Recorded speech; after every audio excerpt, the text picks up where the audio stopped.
Hello everybody, today we're doing a video for GTA Car Kits and Infiniti Q50, and today we're going to show you how to install our Apple CarPlay and Android Auto kit. This is our version 2 of the product. So with the version 2, we have simplified things. We got rid of the microphone, we got rid of the extra wire for sound because we're able to do sound through the back of the actual head unit. We can now pair the unit to our iPhone and Android wirelessly. You can control the system through these controls in the middle. You can also control it by touchscreen. You will not lose any functionality from your original car, so if you put the car in reverse, the rear view camera will still work. If you have the 360 camera, that will still work.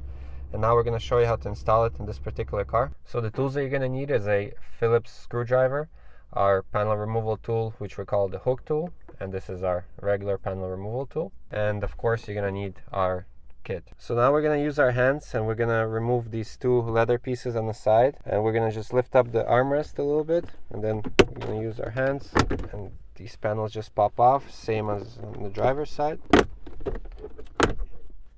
Now you can put them away. Now again, with the armrest open, we're going to lift up this piece that has the cup holders, so you will release it from that corner, and now this corner, and you just work your way down towards the front of the car, and here just lift it up. Now we'll use our Phillips screwdriver and we're going to undo these two bolts. There's one right here and one on the other side.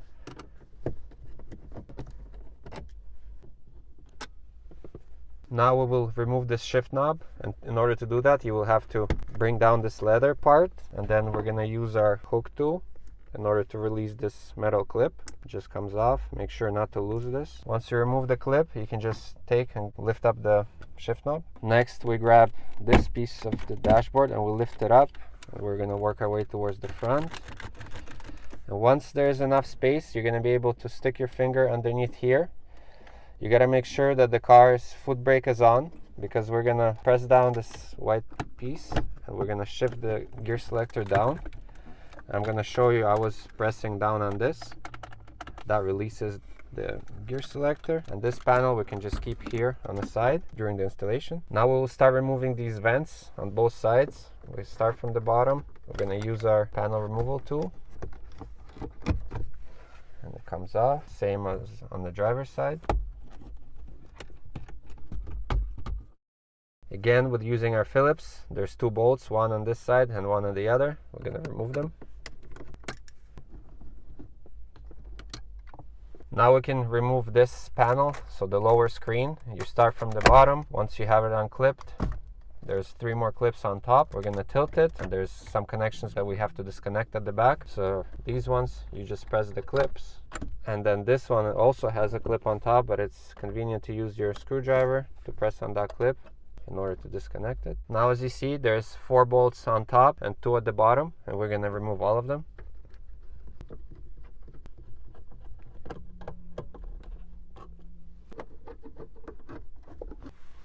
So now we can grab the screen, we're going to tilt it and remove it, and then the back of it, there's 2 connections, the white ones, so that you just press the clip and remove them. And then there's all of these ones, so for the colorful ones, you can just use your screwdriver and press on them one by one. And this black one, just press and remove it. And now we're going to be able to take our screen inside, and we're going to install our circuit board inside. So here we have our screen. We're going to be using these 3 tools, so Phillips screwdriver, our panel removal hook tool, and these thin nose pliers. You're going to need our kit, and you're also going to need this cloth, which we're going to use to work on the screen so we don't scratch anything. But first I'll show you what comes inside our kit. So you have your main circuit board plus 2 video cables, which we're going to install inside the screen. Then you have your main module, which gets hidden behind the dashboard. This is your main harness, and we're going to show you how to connect it inside your car. And this is our video cable that will go along our circuit board into the screen. Then you have your wireless antenna and some Velcro tape in order to secure the module. So we're going to start disassembling this screen. We're going to be using our Phillips. So first we're going to remove the 2 brackets.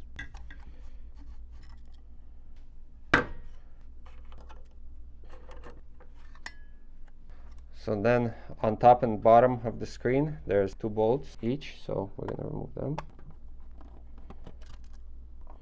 This is our top of the screen. We're going to do the sides. They also have 2 bolts each. I'll just flip it over so you can see.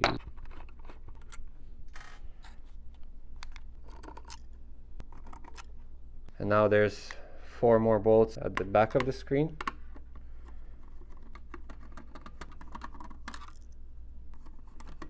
So now we can open up the screen. And here you're gonna have one connection for the fan, which you have to press this clip and disconnect it. We can just put it to the side. There's one more bolt here in the middle, which we have to unscrew. Now we're gonna disconnect a few things. So we're gonna disconnect this small wire. We're gonna disconnect this flat cable here. We're gonna disconnect this one. And we're gonna use our hook tool to disconnect this one also. Here it just lifts up. And now you can remove the original circuit board. So this is the circuit board that comes with our kit. So we're gonna do a few connections to it. And these are the 2 cables for video and touchscreen. So we're first gonna connect this cable over here. You have to make sure that it's all the way in. Then you lock it in place. Then we're gonna do the big one. Here, I'm just gonna show you. You have to line it up perfectly with these corners here. If you insert it way too far in or on this, it's going to be sideways, then it's not going to work properly. Once it's lined up, you just lock it in place. Also, a good point to connect the original connection. So you have to lift up this clip, connect that, and then lock it in place. You got to make sure that it's straight. Now we're feeding the original one through this opening. We're going to open up this lock. I'm going to put it in. Same thing. You gotta make sure that it lines up perfectly with this edge right here and right there. Once it lined up, you can lock it in place. Then see over here, you're gonna get these 3 little plastic rivets that are gonna be used to hold our circuit board in place so it doesn't move around. Now you will take this video cable that comes with our kit, and you're also gonna attach this video cable right here into this connection. Make sure that it's all the way in. So now we're gonna put back the original circuit board on top of our circuit board. Over here in the beginning of this segment, I showed you these thin nose pliers, and that's in order to connect this connection back, but I'm gonna show you how to do it with your fingers. Just these small nose pliers make it a little easier sometimes. So you're gonna make sure to move away this wire. A lot of people forget it inside, but you have to make sure to connect it. So we're gonna, with this connection open, we're gonna grab it like that. We're gonna connect it, and we're gonna make sure that it's straight, and now we can lock it in place. So we always suggest to do that one first because it's tough to do. Second one, you can do this one. That's the one for the fan. Once you have it plugged in, now you can put in this bolt in the middle. Now we can do the rest of the wires. So then there's this one to connect back. Next, we're gonna do this small one. So this is our cable that gets plugged in into the instead of the original cable. You have to lift up the clip, put it inside, make sure it's straight and all the way in.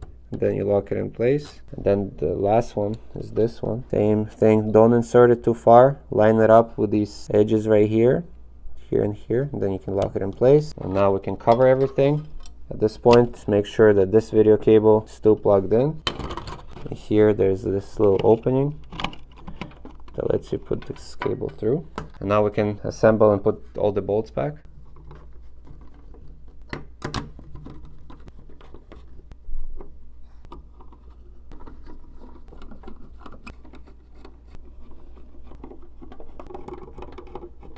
Now we need to reattach the brackets, and you're going to determine that this is the top of the screen. It has this little piece, so that's how you determine which is the correct size for these brackets.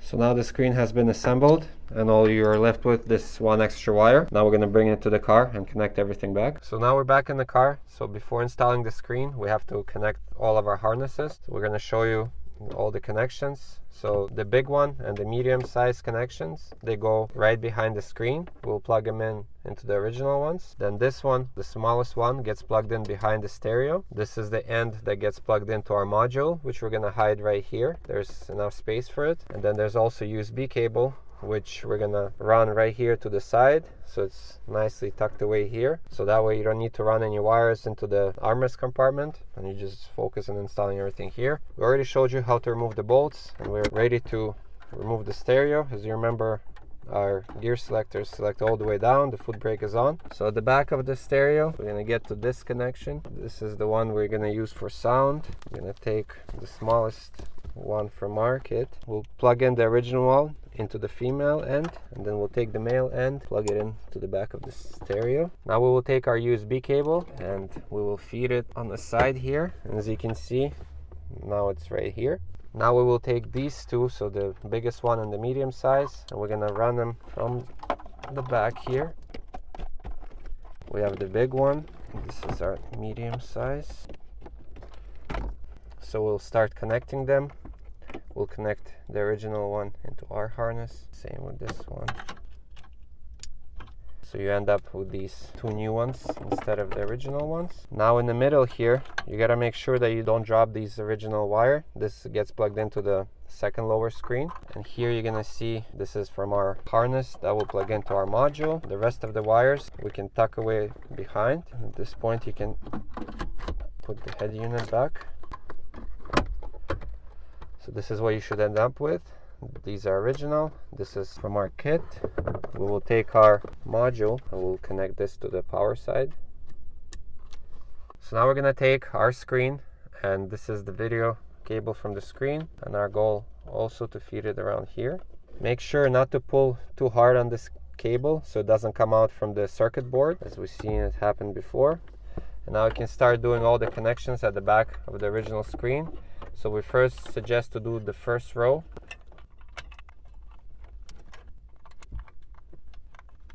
And then you can do the top row.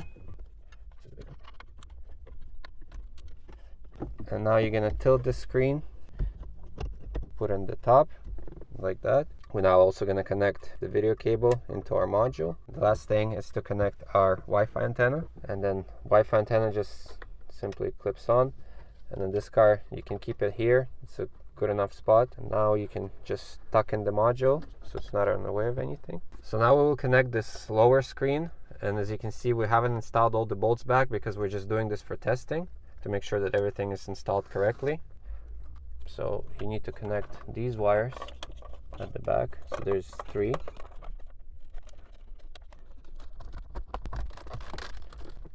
And now we're gonna test everything. So now we're testing everything before assembly.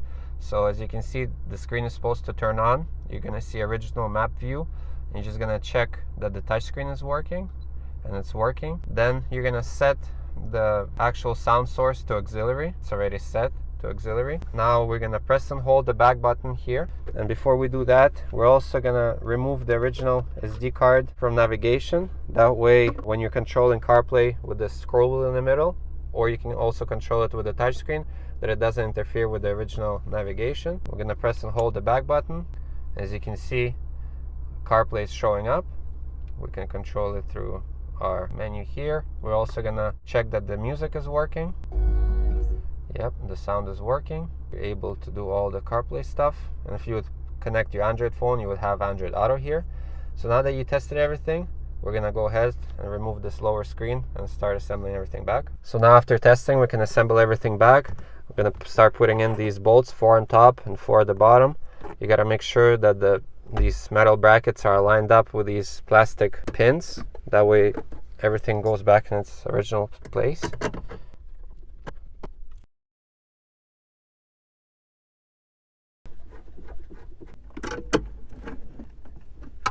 Now we can put the lower screen back. Again, the 3 connections. First put on the top, then work your way down. Now we can put the 2 bolts back. Now we can put the vents back. We start with the top. Now we can put the center console back. Now there's 2 more bolts to secure right here. Now the cup holders go back in. This edge goes in first. Then you work your way back. Now you can put back the shift knob and then secure it with this clip. And now the leather trim on the sides can go back in. You start at the front, work your way back. So now everything has been assembled. The only extra wire is this USB connection right here. And now you can use the kit either by using the original touchscreen or you can use it with a scroll wheel in the middle here. So again, this was a video for GTA Car Kits and Infiniti Q50, and today we showed you how to install our Apple CarPlay and Android Auto kit. This is our version 2 of the kit. I hope you liked the video, and we'll see you next time.